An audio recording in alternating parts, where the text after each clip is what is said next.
Well, good morning, Interbet fans, and welcome to the Vaal, where we've got a very good race meeting Thursday, the 18th of November, on the main track, and 9-race program. 12:35 is the first race. The going should be absolutely perfect this time of the year.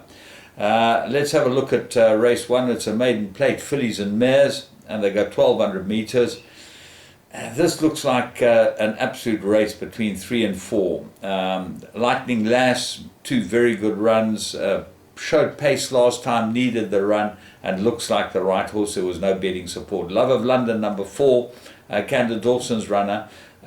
Two good runs as well, and looks like an improver. There's very little between them on any collateral form that you can find.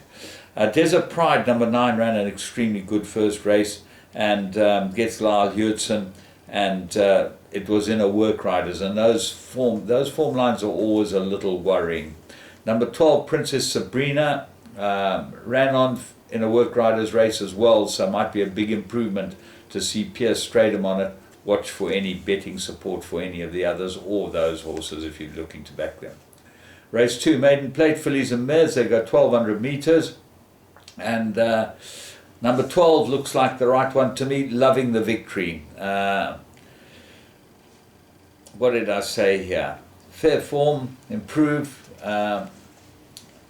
And they put on the cheek pieces and the tongue tie, so those are really important. And she's been supported both her runs. She's been favoured both times, so she's obviously got some ability, and they think the cheek pieces and the tongue tie will help. If they do help, she looks the right one. Look at Rose Willow, ran in a work riders race as well, but gets Mallorca. He should be able to get something out of the main aim filly, number 15.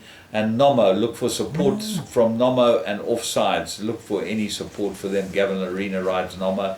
Warren Kennedy rides offsides. Those are 13 or 14. Race 3, maiden plate, 1,200 meters. And you can't go against Push Off. Mike the Cox runner really does look like the business. Gavin Larena rides it. Very good first run. We think that the form might be strong, and he looks like the right horse. If you're looking for a danger, it's probably number 9, Eskimo Pie, from the Ferraris Terry stable. Luke Ferraris rides. Sean Terry is a trainer, and Luke rode this horse first time out. What is interesting is that Ferraris doesn't seem to be riding for Terry, but he's picked up the ride here, and this gets a tongue tie and blinkers, and the trainer said should improve, which is a big comment from Sean Terry, because normally you don't get much more than may need the run. Number 11, Ford March. Gavin Larena rode that last time. Lyle Hewitson rides it this time, and Larena's on Push Off. That's why I like Push Off. I'm going to put in Eskimo Pie as well. Race 4, Prentice Handicap, 1,200 meters. And my top choice here is number 3, Soul Connection. Very unlucky last. Got good form, gets a decent rider. Seems well suited by everything about this race, and is 1.5 kilos better off with Crown Guardian for the win. But the horse that might be the one that causes all the problems here is an Irrevocable Dream. This horse gets a 4-kilogram claimer, and is therefore 6.5 kilos better off with Crown Guardian. And on that alone, only getting beaten 2.5 lengths makes Irrevocable Dream a very big runner. What else? Well, Snow in Seattle, Shortstop, Forever Light, they've all got chances, but and even Blow Me Down, who patently needed the run last time when I gave it a mention. Race 5, Graduation Plate, 1,400 meters. There's a lot of horses here prepping for the big race at the end of the month. And Gear and Glory is prepping. It might be too short for it. Look for market support for anything. This is what it's all about, market support in this race. Letitia's Angel, the Fortune stable, I think the better one of their two is Elusive Woman, especially with the blinkers being put on it. And then Cavad Vase had a run, and looks like it will probably improve quite a lot as well. So goes into all the play.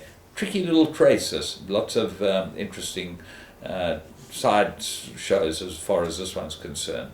6th race, Apprentice Handicap, 1,600 meters, absolute 3-cornered contest. I like Gold Rock. He was pulled up fatigue last time. He gets a 4-kilogram claimer. I think he's got ability, and there's a lot to like about his chance in this race.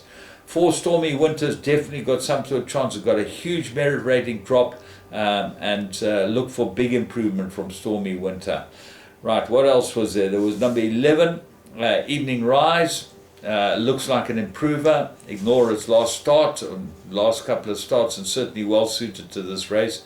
And then I put down here number 15, Super Mufti. And why this is in, because definitely got some sort of form, and is a 5 out of 6 time winner over this distance. So really likes the distance. Race 7, merit rated 88. They got 1200 meters.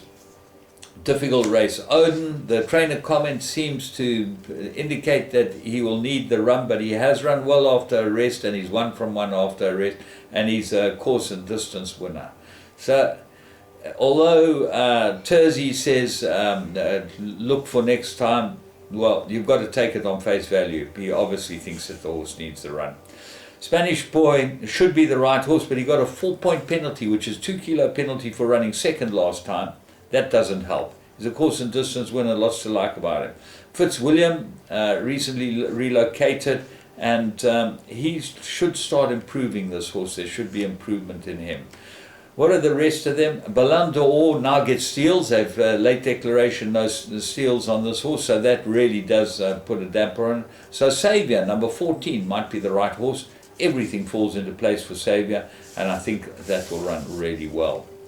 Race 8, fillies and mares, and they go 1200 meters, 4-cornered contest. Well, my top choice would be number 8, Glotoria. Lots of good form about this. Gavin Lorena rides it, really improved with the blinkers, and was beaten by a good one in Southern Charm. What else? The Fifth Way's got good form. Persica's got good form. 12 Oaks, a stable companion, have got good form. And then Decadent Lady, number 11. Have a close look at this. The second run looks like a lot of improvement to come from Decadent Lady, and a big price about this. May Queen might also go into your calculations. Race 9, 1200, merit rated 72. Well, if Wine Tasting doesn't win this, then there's a number of horses that can win it. She looks like absolutely the right horse. Paul Peter Warren Kennedy, very good last run, and this should suit her very nicely. She did win 1,000, and Warren is obviously going to Joburg to ride her. That looks like his best ride. What are the rest? Here, the Trumpet, Initiator 9 and 10, both got chances. Hello Happiness, second run looks like an improver. And then Speechmaker has got very good form. So all of them have got chances if Wine Tasting fluffs the lines.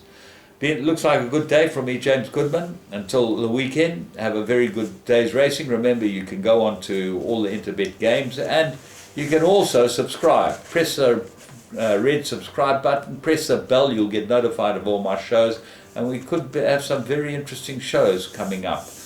Enjoy the day.